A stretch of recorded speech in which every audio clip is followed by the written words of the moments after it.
Good morning વિદ્યાર્થી મિત્રો। અગાઉ આપણે કાવ્ય નંબર 1 થી 4 એનો અભ્યાસ કરી લીધો છે। ત્યાર પછીનો પાઠની દ્રષ્ટિએ જોઈએ તો પાઠ નંબર 1 અને આ ક્રમ નંબર એનો 11 છે। પાઠ નંબર 11 પૃથુ ચરિત્ર, એનું ગુજરાતી થાય પૃથુનું ચરિત્ર। પાઠ નંબર 11 પૃથુનું ચરિત્ર। હવે આમ નામ ઉપરથી જ આપણને ખબર પડી જાય કે કોઈ વ્યક્તિના ચરિત્ર વિશેની વાત કરેલી હોય તો એમને પોતાના જીવન દરમિયાન કરેલા કાર્યનો ઉલ્લેખ અવશ્ય હોઈ શકે। તો એવી જ રીતે અહીં આપણને પૃથુનું ચરિત્ર આપેલું છે કે પૃથુએ કરેલા કાર્ય વિશેની માહિતી આપેલી છે। એની વાત કરી એના પહેલા આપણે 18 પુરાણોની રચના જે છે એ વ્યાસે કરેલી છે। એ પુરાણોમાં અલગ અલગ પ્રકારના મનુષ્યને જીવન જીવવાના બોધ મળે એ હેતુથી અલગ અલગ પુરાણોમાંથી ઘણા બધા મહાનુભાવોના વ્યક્તિ વિશેના ચરિત્રનું વર્ણન કરેલું હોય।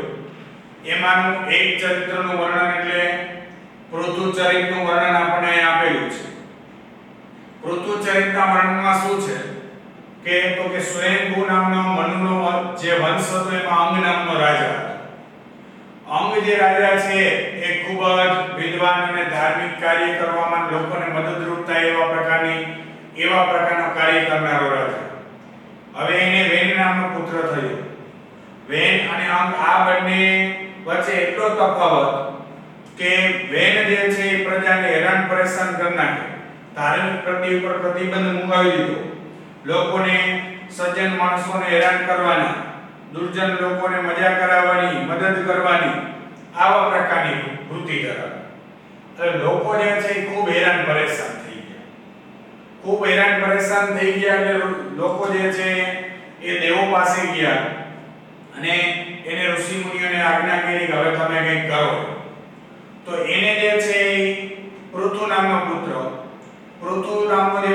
છે એ લોકોની જે અપેક્ષા મુજબ કામ કરનાર વ્યક્તિ કે જે લોકોને જરૂરિયાત હોય એ પ્રમાણે મદદ કરે, ધાર્મિક પ્રકારની પ્રવૃત્તિઓ કરાવે। તો આ તમામ પ્રકારના કામ કરનાર પૃથુ, તો એવું જે પૃથુનું જે ચરિત્ર છે એનું વર્ણન અહીં આપણને આપેલું છે। હવે વેનના શાસનથી જે પીડિત થયેલા લોકો હતા, પૃથ્વી જે છે એ ધાર્મિક વૃત્તિ વગરની જમીન છે, અન્ન ન આપે એવા પ્રકારની વૃત્તિ ધરાવતી જે જમીન છે એ થઈ ગઈ। હવે વેન જે છે એના કારણે આવા પ્રકારની સ્થિતિ થઈ ગઈ। પૃથ્વીએ આ સ્થિતિને સુધારવા શું કરવું?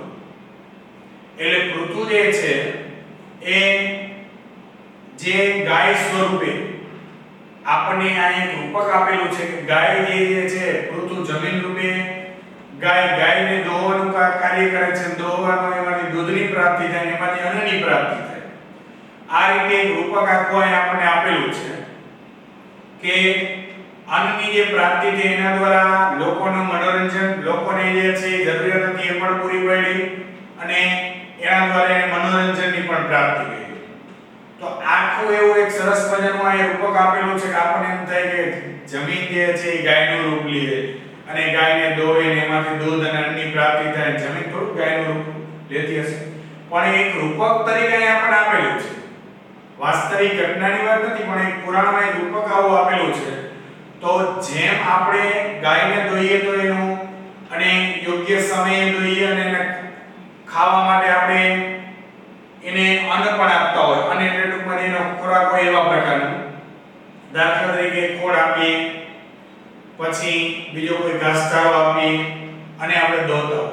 એનો દોવાનો જે ટાઈમ છે પણ નિશ્ચિત હોય કે આપણને મન પડે ને આપણને અનુકૂળતા હોય, દૂધની જરૂરિયાત પડી ત્યારે ગાયને દોશો, દોવા બેસી જાય તો દૂધ ન આવે।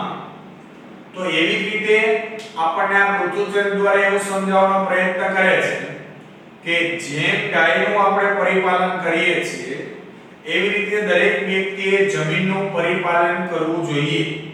જેમ ગાયને યોગ્ય સમયે દોવામાં આવે છે, યોગ્ય પ્રમાણમાં ખોરાક આપવામાં આવે છે ત્યારે ગાય દૂધ આપે છે, એવી જ રીતે જો જમીનને પણ યોગ્ય પ્રકારના પોષક તત્વો આપવામાં આવે, યોગ્ય સમય એમાંથી ઉત્પાદન મેળવવામાં આવે। આજે આપણે જોઈએ તો માણસ, હું અને તમે બધા વધારે ને વધારે પ્રમાણનું ઉત્પાદન કઈ રીતે મળે એના ઉપયોગ માટે આપણે રાસાયણિક ખાતરોનો ઉપયોગ કરીએ છીએ. તો દિન પ્રતિદિન રાસાયણિક ખાતરોનો ઉપયોગ છે વધતો જાય તો રાસાયણિક ખાતરના પ્રભાવને કારણે અમુક સમય સુધી આપણને એમાંથી ઉત્પાદન વધારે મળશે, પણ અમુક દિવસો પછી શું બનશે કે જમીન જે છે બિન ઉપજાઉ થઈ જાય કે એમાંથી ઉત્પાદન મળે નહીં. અત્યારે આપણને વધારે ઉત્પાદન આપતું હોય પણ અમુક સમય પછી જમીનમાં એ પોષક તત્વ જ ન રહે તો એમાંથી આપણને ઉત્પાદન પ્રાપ્ત થાય નહીં. તો આ પૃથ્વીનું ચરિત્ર એવું સમજાવે છે આપણને કે જેમ આપણે ગાયનું પરિપાલન કરીએ છીએ એ રીતે જમીનનું પણ રક્ષણ કરવું જોઈએ. જો જમીનનું આપણે રક્ષણ નહીં કરીએ તો આપણને અન્નની ઉત્પત્તિ નહીં થાય. અને આમ પણ આપણે જાણીએ છીએ કે ભારત દેશ એક કૃષિ પ્રધાન દેશ છે. જો વધારે ને વધારે લોકો ખેતી સાથે સંકળાયેલા હોય તો ખેતીમાં જ સારી ઉપજ ન આવે તો એના કારણે જે અન્ય વ્યવસાયો જે છે એ પણ નાશ પામતા જાય, એમાં પણ સારી આવી આવક ન થાય. એટલે જો આપણે અન્ય વ્યવસાયો ટકાવવા હશે તો મારે અને તમારે દરેક વ્યક્તિએ જમીનનું રક્ષણ કરવું પડશે.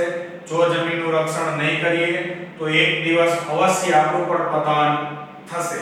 તો એ હેતુથી આપણને આ પાઠ આપેલો છે કે આપણે પૃથ્વીનું રક્ષણ કરીએ, જમીનનું રક્ષણ કરીએ અને જમીનમાં પૂરતા પ્રમાણમાં પોષક તત્વો આપીએ. એ પોષક તત્વો દ્વારા સારા અન્નની ઉત્પત્તિ થાય. જેમ આપણે અન્ન મેળવીએ છીએ એમ જમીનને પણ આપણે પોષક તત્વો આપીએ તો અવશ્ય ખેતી પ્રધાન દેશમાં ખેતી ટકી શકશે અને ખેતીની સાથે સાથે અન્ય વ્યવસાયો પણ સારી રીતે ટકી શકશે. એ હેતુથી આપણે આ પૃથ્વી ચરિત્રનો જે પાઠ આપેલો છે એનું વર્ણન કરેલું છે. આ પાઠનો મુખ્ય ઉદ્દેશ્ય એ જ છે કે જમીનનું રક્ષણ કરીએ, સારી રીતે રક્ષણ કરીએ, જમીનમાં યોગ્ય પ્રમાણમાં પોષક તત્વો આપીએ. માત્ર આપણે એમાંથી લીધા જ રાખીએ તો એક દિવસ અવશ્ય એવો આવે કે જેમાંથી બધું જ આપણને પ્રાપ્ત થાય ને અથવા વધુ પ્રમાણમાં ઉત્પાદન મળે નહીં. તો એ હેતુથી આપણને આ પાઠમાં જમીનનું રક્ષણ કરવું જોઈએ, જમીનને પૂરતા પ્રમાણમાં પોષક તત્વો આપવા જોઈએ તો જ આપણને અન્નની ઉત્પત્તિ આપે. એ હેતુથી આ પાઠ આપણને પુરાણના એક રૂપક તરીકે આપેલો છે. પાઠનો આપણે અનુવાદ જોઈએ તો પૃથુ ચરિતમ એટલે પૃથુનું ચરિત્ર. સ્વયંભુવસ્ય મનોવંશે અંગ નામક રાજા અભવત. સ્વયંભુ નામના મનુના વંશમાં અંગ નામનો રાજા થયો. સ્વયંભુ નામના મનુના વંશમાં અંગ નામનો રાજા થયો. સ દયાલુઃ ધર્મનિરતઃ ચ આસી.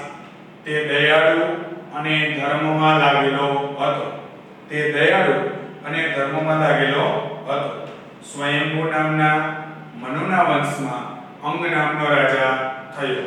તે દયાળુ અને ધર્મમાં લાગેલો હતો. તસ્ય વેન નામક પુત્ર સમભવત.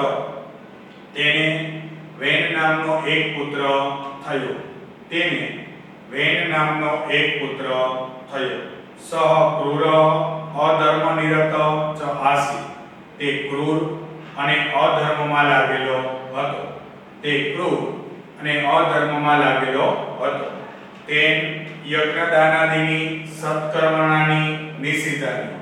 તેણે યજ્ઞ, દાન વગેરે સત્કર્મોને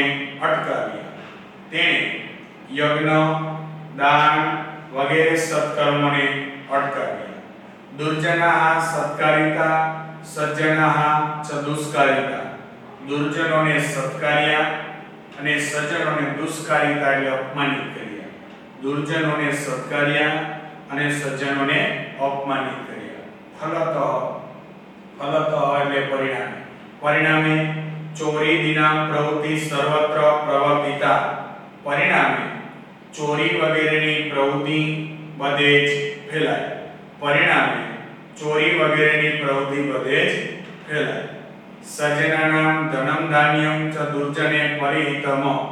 સજ્જનોના ધન અને ધાન્ય દુર્જનોએ ગ્રહણ કર્યા. યજ્ઞ કર્મ અભાવે દુર્ભિક્ષ પ્રાવર્તત. યજ્ઞ અને કર્મના અભાવે દુષ્કાળ પડ્યો. ભૂતલમ યજ્ઞ દાનરહિતમ નિધર્મમ ચ સજાત. જમીન યજ્ઞ દાન રહિત અને ધર્મ વગરની થઈ. જમીન યજ્ઞ દાન રહિત અને ધર્મ વગરની થઈ. ફરીથી પેરેગ્રાફ જુઓ. સ્વયંભૂ નામના મનુના વંશમાં અંગ નામનો રાજા થયો.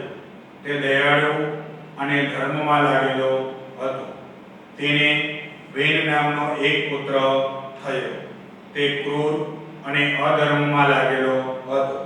તેણે યજ્ઞ દાન વગેરે સત્કર્મોને અટકાવ્યા. દુર્જનોને સત્કાર્યા અને સજ્જનોને અપમાનિત કર્યા. પરિણામે ચોરી વગેરેની પ્રવૃત્તિ બધે જ ફેલાઈ. સજ્જનોના ધન અને ધાન્ય દુર્જનોએ ગ્રહણ કર્યા. યજ્ઞ અને કર્મના અભાવે દુષ્કાળ પડ્યો. જમીન યજ્ઞ દાન રહિત અને ધર્મ વગરની થઈ. અસ્યામ દુરવસ્થાયામ પ્રજારક્ષણાર્થમ ઋષયો પ્રવૃત્તા. આ દુરવસ્થાયામ એટલે ખરાબ અવસ્થામાં, પ્રજારક્ષણાર્થમ એટલે પ્રજાના રક્ષણ માટે, ઋષયો પ્રવૃત્તા એટલે ઋષિઓ પ્રવૃત્ત થયા. આ ખરાબ અવસ્થામાં પ્રજાના રક્ષણ માટે ઋષિઓ પ્રવૃત્ત થયા. આ ખરાબ અવસ્થામાં પ્રજાના રક્ષણ માટે ઋષિઓ પ્રવૃત્ત થયા. તેહ વૈનો દંડિત મારિત ચ. તેણે વૈનને દંડ કર્યો અને મારી નાખ્યો. તેણે વૈનને દંડ કર્યો અને મારી નાખ્યો. તદંતરમ ત્યાર પછી ઋષય તસ્ય પૃથુ નામકમ પુત્રમ રાજ્યસાને પ્રસ્થાપિતવંત. પછી ઋષિએ તેના પૃથુ નામના એક પુત્રને રાજ્ય શાસનમાં પ્રસ્થાપિત કર્યો. પછી ઋષિએ તેના પૃથુ નામના એક પુત્રને રાજ્ય શાસનમાં પ્રસ્થાપિત કર્યો. પૃથુ દયાળુ ધાર્મિક આસિત. પૃથુ દયાળુ અને ધાર્મિક હતો. પૃથુ દયાળુ અને ધાર્મિક હતો. વૈનસ્ય શાસને પીડિતા પ્રજા અભિષિતમ તમ ધાર્મિકમ પૃથુમ ઉપસ્થસ્તુ. વૈનના શાસનથી પીડિત થયેલા લોકો, વૈનના શાસનથી પીડિત થયેલા લોકો ધાર્મિક પૃથુના અભિષેકમાં, એટલે અભિષેક એટલે રાજ્ય અભિષેક, વૈનના શાસનથી પીડિત થયેલા લોકો ધાર્મિક પૃથુના અભિષેકમાં ઉપસ્થિત રહે છે. વૈનના શાસનથી પીડિત થયેલા લોકો ધાર્મિક પૃથુના રાજ્યાભિષેકમાં ઉપસ્થિત રહે છે. શ્રુધાર્તયા પ્રજયા પરિપાલનાય ધાન્યમ અપેક્ષિતમ આસિત. શ્રુધાર્તયા એટલે ભૂખથી પીડિત, પ્રજયા એટલે પ્રજાના, પરિપાલનયા પરિપાલન માટે, ધાન્યમ અપેક્ષિતમ આસિત અનાજ અપેક્ષિત હતું. ભૂખથી પીડિત પ્રજાના પરિપાલન માટે અનાજ અપેક્ષિત હતું. ભૂતલમ યજ્ઞ દાન રહિતમ નિધર્મમ ચ આસિત. જમીન યજ્ઞ દાન રહિત અને નિધર્મમ એટલે ધર્મ વગરની, આસિત એટલે હતી. જમીન યજ્ઞ દાન રહિત અને ધર્મ વગરની હતી. તાદૃશમ ભૂતલમ દ્રષ્ટવા પૃથુ તમ દગ્ધુમ ઉદયત ભવત. તેવી જમીનને દ્રષ્ટવા એટલે જોઈને, તેવી જમીનને જોઈને પૃથુ તેને બાળવા તૈયાર થયો. તેવી જમીનને જોઈને પૃથુ તેને બાળવા તૈયાર થયો.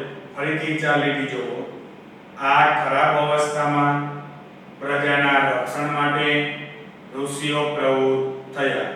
તેણે વૈનને દંડ કર્યો અને મારી નાખ્યા. તેણે વૈનને દંડ કર્યો અને મારી નાખ્યો. ત્યાર પછી ઋષિઓ તેના પૃથુ નામના એક પુત્રને રાજ્ય શાસનમાં પ્રસ્થાપિત કરે છે. પૃથુ દયાળુ અને ધાર્મિક હતો. વૈનના શાસનમાં પીડિત થયેલા લોકો ધાર્મિક પૃથુના રાજ્યાભિષેકમાં ઉપસ્થિત રહે છે. ભૂખથી પીડિત પ્રજાના પરિપાલન માટે અનાજ અપેક્ષિત હતું. જમીન યજ્ઞ દાન રહિત અને ધર્મ વગરની હતી. તેવી જમીનને જોઈને પૃથુ તેને બાળવા તૈયાર થયો. તેવી જમીનને જોઈને પૃથુ તેને બાળવા તૈયાર થયો. તતઃ ઇયં ભૂઃ, તતઃ એટલે પછી, ઇયં એટલે આ અને ભૂ એટલે જમીન. પછી આ જમીન ગૌરૂપા સ્થાયો, ગાયનું રૂપ લઈને, પલાયિતુમ ઉદ્ધતા, પલાયિતુમ એટલે ભાગવા અને ઉદ્ધતા એટલે તૈયાર થઈ. પછી આ જમીન ગાયનું રૂપ લઈને ભાગવા તૈયાર થઈ. પૃથુઃ તસ્યા પૃષ્ઠતઃ અનુગતઃ, પૃથુ તેની પાછળ ગયો. પછી આ જમીન ગાયનું રૂપ લઈને ભાગવા તૈયાર થઈ. પૃથુ તેની પાછળ ગયો. અંતે એક દેશે સ્થિત્વા કિં કરોમિતિ ઇતિ ભૂમિઃ અબ્રુવીત, છેવટે એક જગ્યાએ સ્થિર રહીને કિં કરોમિતિ ઇતિ અબ્રુવીત, હું શું કરું એમ જમીન બોલે છે. છેવટે એક જગ્યાએ જઈને હું શું કરું એમ જમીન બોલે છે. ફરીથી લીટી જો. પછી આ ભૂમિ ગાયનું રૂપ લઈને ભાગવા તૈયાર થઈ. પૃથુ તેની પાછળ ગયો. છેવટે એક જગ્યાએ સ્થિર રહીને હું શું કરું, અથવા એક જગ્યાએ ઊભી રહીને હું શું કરું એમ જમીન બોલે છે. પૃથુઃ અપી સ્થાવરસ્ય ચરસ્ય ચ ઈપ્સિતમ દેહિ ઇતિ તામ બ્રુવીત, પૃથુ પણ ફરતાને અને ચરસ્ય એટલે સ્થાવર અને ચરસ્ય એટલે ફરતાને, પૃથુ પણ સ્થાવર અને ફરતાને ઈપ્સિત ઈચ્છા મુજબનું દેહિ આપો ઇતિ તામ બ્રુવીત એમ બોલે છે. પૃથુ પણ સ્થાવર અને ફરતાને ઈચ્છા મુજબનું આપો એમ બોલે છે. સ્થાવર મિલકત, જેમ કહેવાય સ્થિર, એ બીજી જગ્યાએ જઈ શકે નહીં. દાખલા તરીકે મકાન, આપણે મુંબઈ જઈએ કે મકાનને એનો લઈ જવાનું, એ સ્થાવર મિલકત કહેવાય. અને ફરતા એટલે દાખલા તરીકે 5000 ખીચામાં જે આપણે ગમે લઈ જવા લઈ ફરતી મિલકત કહેવાય. એટલે એમ કીધું પૃથુ પણ સ્થાવર અને ફરતાને ઈચ્છા મુજબનું આપો તેમ બોલે છે. ભૂઃ તથાસ્તુ ઇત્યુક્ત્વા તત્રૈવ સ્થિતા, જમીન તથાસ્તુ ઇત્યુક્ત્વા એમ બોલીને, જમીન તથાસ્તુ એમ બોલીને તત્રૈવ સ્થિતા ત્યાં સ્થિર રહે છે. જમીન તથાસ્તુ એમ બોલીને ત્યાં સ્થિર રહે છે. તામ ગૌરૂપાં સ્થિતા ભૂમિ પૃથુ દુદોહ, તે ગાય રૂપે રહેલી જમીનને પૃથુ દુદોહ, પૃથુ દોવે છે. તે ગાય રૂપે સ્થિર રહેલી જમીનને પૃથુ દોહવે છે. તે ગાય રૂપે સ્થિર રહેલી જમીનને પૃથુ દોહવે છે. અસ્મિન દોહન કર્મણી, આ દોહવાના કર્મથી અનરૂપમ પ્રભુતમ દુગ્ધમ પ્રાપ્તમ, અનરૂપે પ્રભુતમ એટલે ઘણું બધું, દુગ્ધમ પ્રાપ્ત એટલે દૂધ પ્રાપ્ત થયું. આ દોહવાના કર્મથી અનુરૂપે ઘણું બધું દૂધ પ્રાપ્ત થયું. તેન અને ન, તે અનથી પૃથુના પ્રજા સંરક્ષિતા અનુરજિતા ચ, તે અનથી પૃથુ પ્રજાનું રક્ષણ કરે છે અને અનુરંજિતા છે એટલે મનોરંજન કરે છે. તે અનથી પૃથુ પ્રજાનું રક્ષણ કરે છે અને મનોરંજન કરે છે. છેલ્લી ત્રણ લીટી ફરીથી જોવો. પછી આ જમીન ગાયનું રૂપ લઈને ભાગવા તૈયાર થઈ. પૃથુ તેની પાછળ ગયો. છેવટે એક જગ્યાએ ઊભી રહીને હું શું કરું એમ જમીન બોલે છે. પૃથુ પણ સ્થાવર અને ફરતાને ઈચ્છા મુજબનું આપો તેમ બોલે છે. જમીન તથાસ્તુ એમ કહીને ત્યાં સ્થિર રહે છે. તે ગાય રૂપે રહેલી જમીનને પૃથુ દોહવે છે. આ દોહવાના કર્મથી અનરૂપે ઘણું બધું દૂધ પ્રાપ્ત થાય છે. તે અનથી પૃથુ પ્રજાનું રક્ષણ કરે છે અને મનોરંજન કરે છે. આખા પેરેગ્રાફનું ફરીથી એક વખત અનુવાદ કરાવું છું. વ્યવસ્થિત શબ્દ ધ્યાન રાખજો. આ ખરાબ અવસ્થામાં પ્રજાના રક્ષણ માટે ઋષિઓ પ્રવૃત્ત થયા. તેણે વૈનને દંડ કર્યો અને મારી નાખ્યો. ત્યાર પછી ઋષિઓ તે પૃથુ નામના એક પુત્રને રાજ્ય શાસનમાં પ્રસ્થાપિત કર્યો. પૃથુ દયાળુ અને ધાર્મિક હતો. વૈનના શાસનથી પીડિત થયેલા લોકો ધાર્મિક પૃથુના અભિષેકમાં અથવા રાજ્યાભિષેકમાં ઉપસ્થિત રહે છે. ભૂખથી પીડિત પ્રજાના પરિપાલન માટે અનાજ અપેક્ષિત હતું. જમીન યજ્ઞ દાન રહિત અને ધર્મ વગરની હતી. તેવી જમીનને જોઈને પૃથુ તેને બાળવા તૈયાર થયો. આ જમીન ગાયનું રૂપ લઈને ભાગવા તૈયાર થઈ. પૃથુ તેની પાછળ ગયો. છેવટે એક જગ્યાએ ઊભા રહીને હું શું કરું એમ જમીન બોલે છે. પૃથુ પણ સ્થાવર અને ફરતાને ઈચ્છા મુજબનું આપો એમ બોલે છે. જમીન તથાસ્તુ એમ કહીને ત્યાં ઊભી રહે છે. તે ગાય રૂપે રહેલી જમીનને પૃથુ દોહવે છે.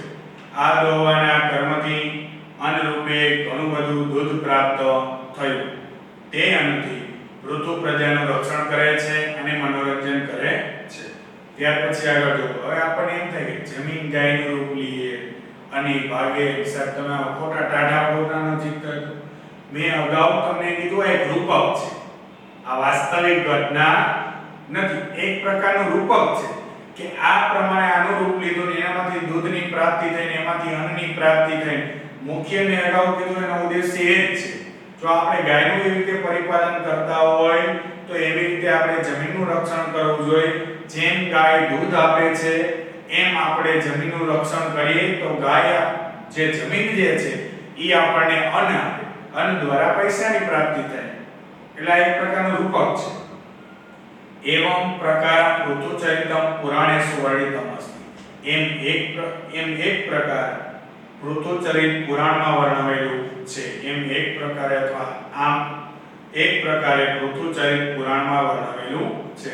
આમ એક પ્રકારે પૃથુચરિત પુરાણમાં વર્ણવેલું છે. વસ્તુતઃ ખરેખર ઇદમ એકમ રૂપકમ અસ્તિ.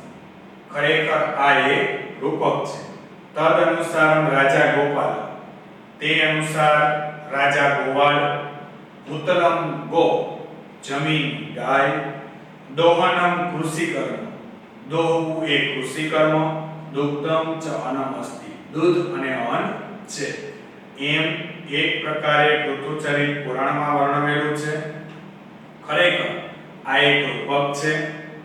તે અનુસાર રાજા ગોવાળ જમીન ગાય દોહવું એ કૃષિકર્મ દૂધ અને અન્ન છે. અર્થાત એટલે પૃથુરૂપ ગોપાલ પૃથુરૂપે ગોવાળ ભૂતલમ રૂપા ગામ જમીન રૂપે ગાય કૃષિ કર્મના દુદોહ અને કૃષિમાં કર્મ રૂપે દોહ. એટલે પૃથુરૂપે ગોવાળ જમીન રૂપે ગાય અને કૃષિના કર્મ રૂપે દોહ. અસ્મિન દોહન કર્મણી આ દોહવાના કર્મથી અનુરૂપમ દુગ્ધમ ચ પ્રાપ્તવાનો આ દોહવાના કર્મથી અનુરૂપે દુગ્ધમ ચ પ્રાપ્તવાન દૂધ પ્રાપ્ત થાય. આ દોહવાના કર્મથી અનુરૂપે દૂધ પ્રાપ્ત થાય. ફરીથી જોવો. એમ એક પ્રકારે પૃથુચરિત પુરાણમાં વર્ણવ્યું છે. ખરેખર આ એક રૂપક છે. તે અનુસાર રાજા ગોવાળ જમીન ગાય દોહવું એ કૃષિકર્મ દૂધ અને અન્ન છે. એટલે પૃથુ રૂપે ગોવાળ જમીન રૂપે ગાય કૃષિના કર્મ રૂપે દોહવું આ દોહવાના કર્મથી અન્ન રૂપે દૂધ પ્રાપ્ત થાય છે. અસ્ય રૂપકસ્ય સંદેશ. હવે આ એક પેરેગ્રાફ સૌથી અગત્યનો છે કે આ રૂપકનો હેતુ શું છે કે આને આ રૂપક દ્વારા લોકોને સંદેશ શું આપવામાં આવે છે. અસ્ય રૂપકસ્ય સંદેશ આ રૂપકનો સંદેશ યથા ગોપાલ સ્વક્યામ ગામ પ્રેમના પરિપાલયતી, જેમ ગોવાળ પોતાની ગાયને સ્વક્યમ એટલે પોતાની, ગામમાં એટલે ગાયને પ્રેમના પરિપાલયતી, પ્રેમપૂર્વક પરિપાલન કરે છે. આ રૂપકનો સંદેશ જેમ ગોવાળ પોતાની ગાયને પ્રેમપૂર્વક પરિપાલન કરે છે.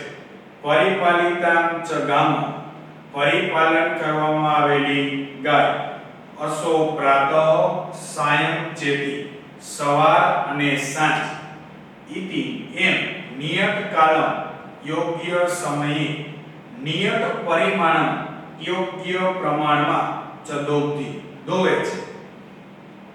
જેમ ગોવાળ પોતાની ગાયને પ્રેમપૂર્વક પરિપાલન કરે છે અને પરિપાલન કરવામાં આવેલી ગાય સવાર અને સાંજ યોગ્ય સમયે અને યોગ્ય પ્રમાણમાં દોહવે છે. તથા તેમજ રાજા આપી સ્વક્યમ ભૂતલમ પ્રેમણા પરિપાલયતી, તેમજ રાજાએ પણ પોતાની જમીનને પ્રેમપૂર્વક પરિપાલન કરવું જોઈએ. તેમજ રાજાએ પણ પોતાની જમીનને પ્રેમપૂર્વક પરિપાલન કરવું જોઈએ. ફરીથી બેરકી જો, જેમ ગોવાળ પોતાની ગાયનું પ્રેમપૂર્વક પરિપાલન કરે છે અને પરિપાલન કરવામાં આવેલી ગાય સવાર અને સાંજ એમ યોગ્ય સમયે અને યોગ્ય પ્રમાણમાં દોહવે છે, તેમજ રાજાએ પણ પોતાની જમીનને પ્રેમપૂર્વક પરિપાલન કરવું જોઈએ.